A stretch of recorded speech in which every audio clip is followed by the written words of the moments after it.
Salam sejahtera Bapak Ibu Saudara yang terkasih di dalam Tuhan Yesus Kristus. Kita kembali bertemu dalam program Renungan Firman Tuhan GKJ Semarang Timur. Segala kemuliaan hanya bagi Tuhan. Sebelumnya marilah kita berdoa. Allah yang kami sembah dalam nama Tuhan Yesus Kristus, kembali kami datang kepadamu Tuhan. Kami bersyukur untuk penyertaan Tuhan, pemeliharaan Tuhan yang terus kami rasakan sampai pada hari ini.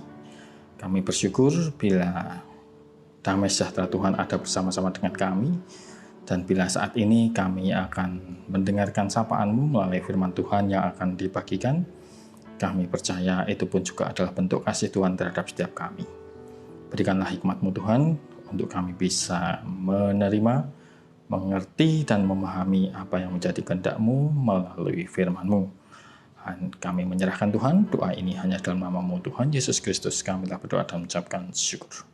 Amin. Bacaan hari ini diambil dari kitab Ibrani pasalnya yang kelima ayat 1-6. Ibrani pasalnya yang kelima ayat 1-6 yang demikian. Sebab setiap imam besar yang dipilih dari antara manusia ditetapkan bagi manusia dalam hubungan mereka dengan Allah, supaya ia mempersembahkan persembahan dan korban karena dosa. Ia harus dapat mengerti orang-orang yang jahil dan orang-orang yang sesat, karena ia sendiri penuh dengan kelemahan, yang mengharuskannya untuk mempersembahkan korban karena dosa, bukan saja bagi umat, tetapi juga bagi dirinya sendiri. Dan tidak seorang pun yang mengambil kehormatan itu bagi dirinya sendiri, tetapi dipanggil untuk itu oleh Allah seperti yang telah terjadi dengan Harun. Demikian pula Kristus tidak memuliakan dirinya sendiri dengan menjadi imam besar, tetapi dimuliakan oleh Dia yang berfirman kepadanya, "Anakku engkau telah kuperanakkan pada hari ini." Sebagaimana firman-Nya dalam suatu nas lain, "Engkau adalah imam untuk selama-lamanya, menurut peraturan Melkisedek." Demikianlah firman Tuhan. Saudara yang terkasih di dalam Tuhan, engkau adalah imam untuk selama-lamanya menurut peraturan Melkisedek. Engkau di sini yang dimaksud adalah Kristus. Bagi jemaat Ibrani, mereka lebih mudah menerima Kristus sebagai raja. Lebih masuk akal, mengingat Yesus merupakan keturunan suku Yehuda. Suku Yehuda merupakan suku yang menurunkan raja bagi bangsa Israel. Raja Daud, Raja Salomo, itu dari suku Yehuda.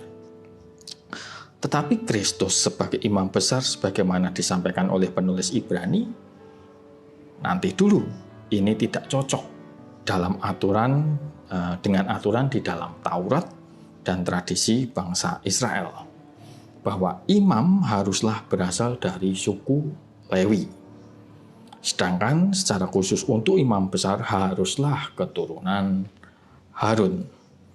Imam harus berasal dari suku Lewi, sedangkan untuk imam besar haruslah dari keturunan Harun.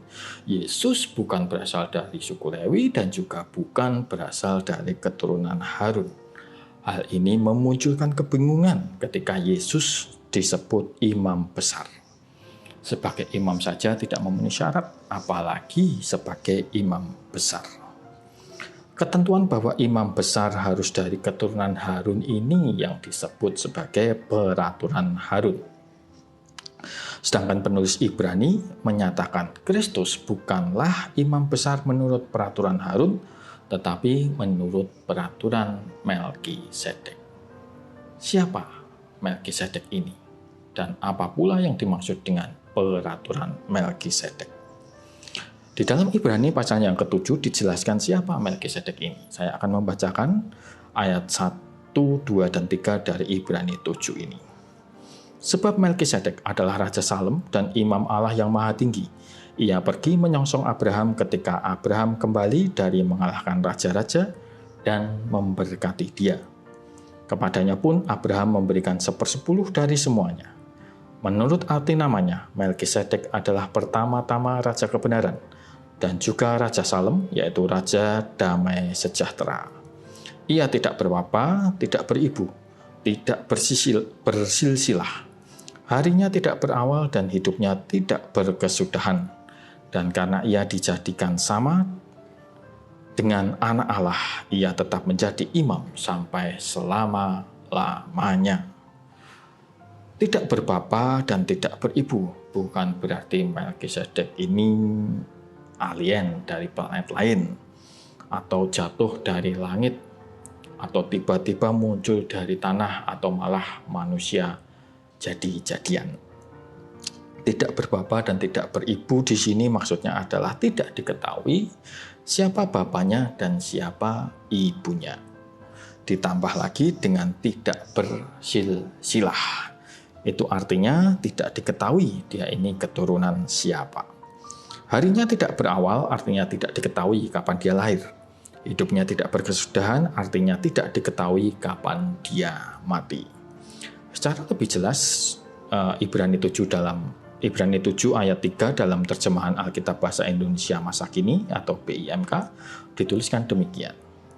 Mengenai Melkisedek ini tidak ada keterangan dimanapun bahwa ia mempunyai bapak atau ibu atau nenek moyang. Tidak ada juga keterangan tentang kelahirannya ataupun kematiannya. Ia sama seperti anak Allah, ia adalah imam yang abadi. Kesimpulannya, Melkisedek adalah manusia yang tidak jelas asal-usulnya. Dan Abraham pun mengakui, namun demikian, kendati tidak jelas diketahui asal-usulnya, dalam Ibrani 7 ayat 1 tadi disebutkan dia adalah Raja Salem dan imam Allah yang maha tinggi. Dia adalah seorang raja sekaligus seorang imam. Dikatakan tadi dia menyongsong Abraham sekembalinya dari mengalahkan raja-raja dan memberkati dia. Memberkati ini kan tugasnya imam. Dan Abraham pun mengakui keimaman Melkisedek dengan memberikan 1/10 dari segala rampasan yang paling baik. Ibrani 7 ayat 4. Dalam hukum Taurat, yang berhak menerima persembahan persepuluhan itu hanyalah imam-imam yang berasal dari suku Lewi.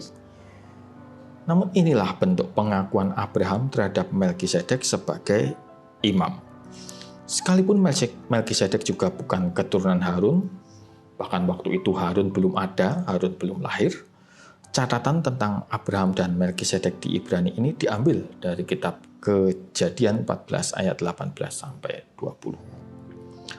Jadi bahwa keimaman Yesus sebagai imam besar bukan berasal dari peraturan Harun, karena memang Yesus bukan keturunan Harun, tetapi dari jalur yang lain, yaitu jalur Melkisedek. Inilah yang dimaksud dengan peraturan Melkisedek. Yesus tetap layak disebut imam besar, sekalipun bukan keturunan Harun dan suku Lewi. Di dalam budaya Israel, seorang raja yang merangkap jabatan sebagai imam besar ini tidak umum, tidak lumrah. Karenanya menerima dan mengakui Yesus sebagai raja yang sekaligus imam besar adalah sesuatu yang sulit.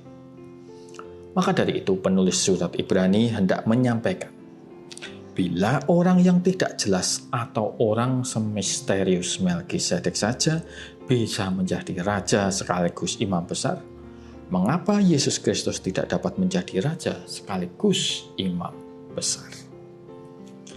Kalau Abraham, bapa leluhur bangsa Israel, mengakui Melkisedek, orang yang tidak jelas itu, sebagai raja dan imam besar, apa susahnya menerima dan mengakui Yesus Kristus sebagai raja sekaligus imam besarmu?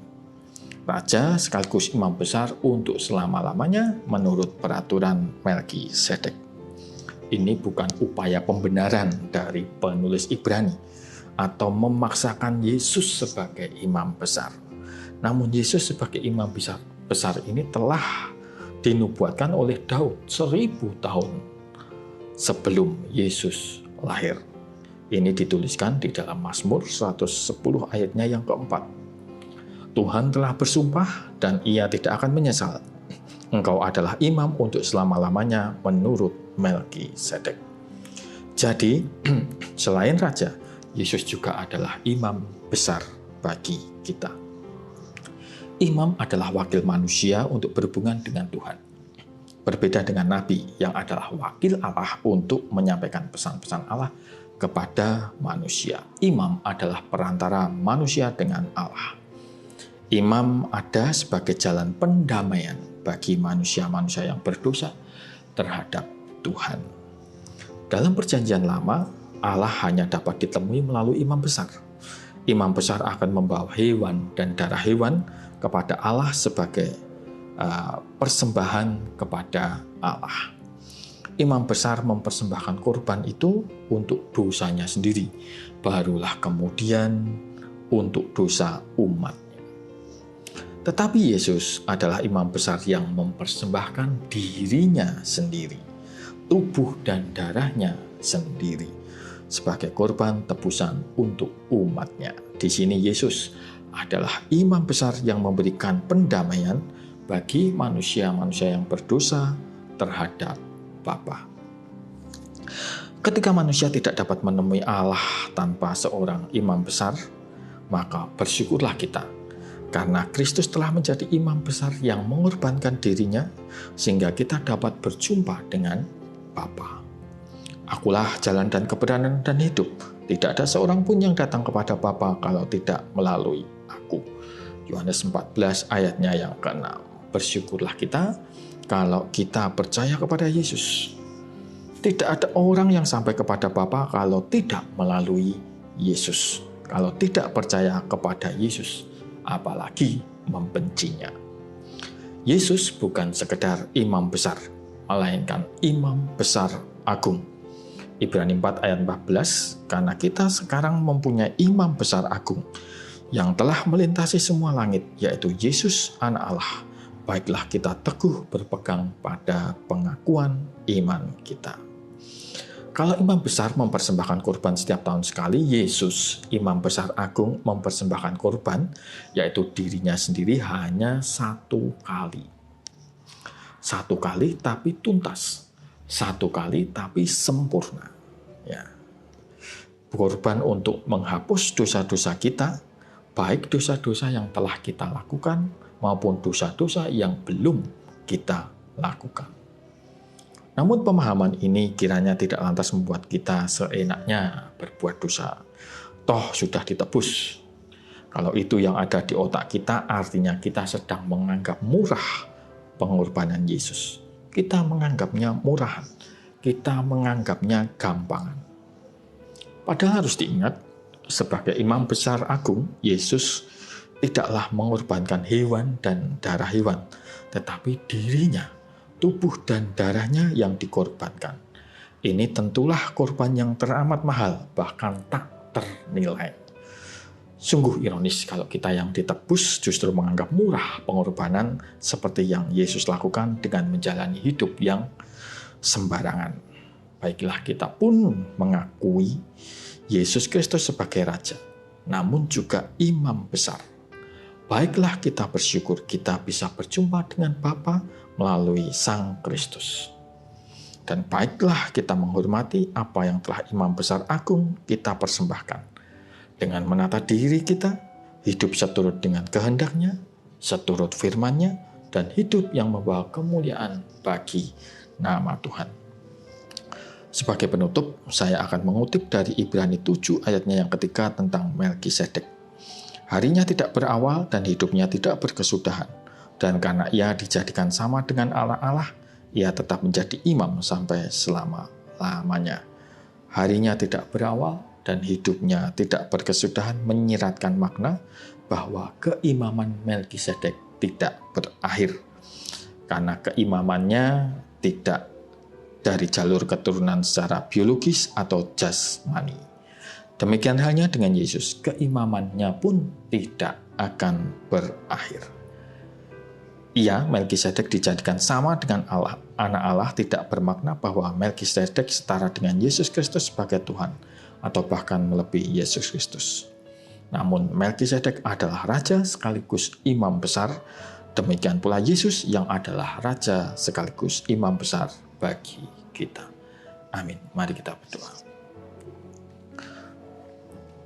Tuhan, kami bersyukur untuk firman-Mu, kami bersyukur untuk renungan pada saat ini, di mana kami boleh dibukakan bahwa Yesus bukan sekedar Raja bagi diri kami, namun juga Imam Besar Agung, Imam Besar yang telah mempersembahkan korban, bukan dari darah hewan ataupun dari hewan, tetapi dari dirinya sendiri.